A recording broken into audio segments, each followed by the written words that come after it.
উপদেষ্টা সাংবাদিকদের বলছে আপনাদের জন্য দোয়া করলাম, ভালো থাকেন। কিন্তু আমাকে শুধু বলেন আমার নিরাপত্তা আমি কই চাইবো? সাংবাদিকদের কাছে চাইবো? তাহলে সাংবাদিকটা দেন।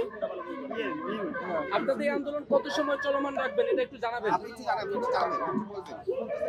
আপু প্লিজ একটু জানাবেন। এবং কোন রাজনৈতিক দল কিন্তু সেইভাবে আপনাদের মতো বড় করে এর প্রতিবাদ জানাচ্ছে না, এটার কারণ কি হতে পারে? রাজনৈতিক দলকে জিজ্ঞেস করেন, আমাকে কেন? আমি তো সাধারণ মানুষ।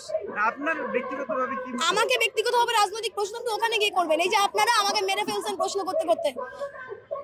অভ্যুত্থানের পর নারীরা কই, নারীরা কই? আমি যেই নারী নাই, আপনি আমাকে নারীরা কই জিজ্ঞেস করে লাভ আছে?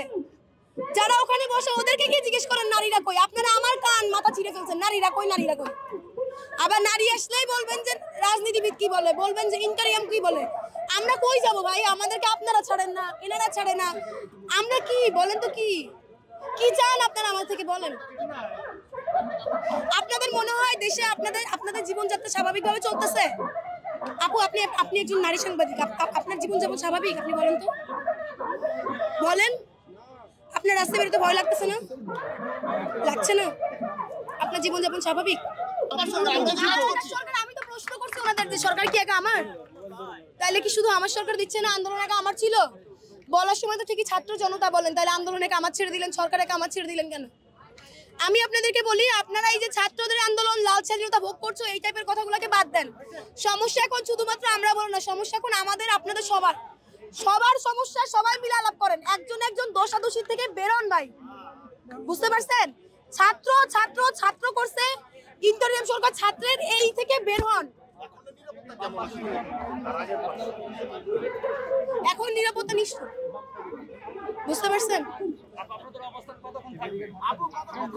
যতক্ষণ না ওনারা কোনো স্পেসিফিক উত্তর দিবে ততক্ষণ থাকবো। আমি উত্তর না এখান থেকে যাবো না তো।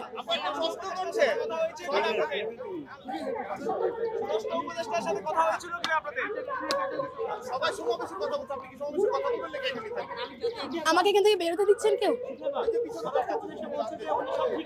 কবে? ডেইলি কয়টা রেপ হচ্ছে? আমাকে সাংবাদিক ভাইয়ের একটু পরিসংখ্যান বলেন তো। 21শে ফেব্রুয়ারি কয়টা রেপ হয়েছে? 21শে ফেব্রুয়ারি কয়টা রেপ হয়েছে? 22শে ফেব্রুয়ারি কয়টা রেপ হয়েছে? 20শে ফেব্রুয়ারি কয়টা রেপ হয়েছে? 19 তারিখে কয়টা রেপ হয়েছে? কয়টা চুরি, কয়টা ছিনতাই হয়েছে? বলেন না।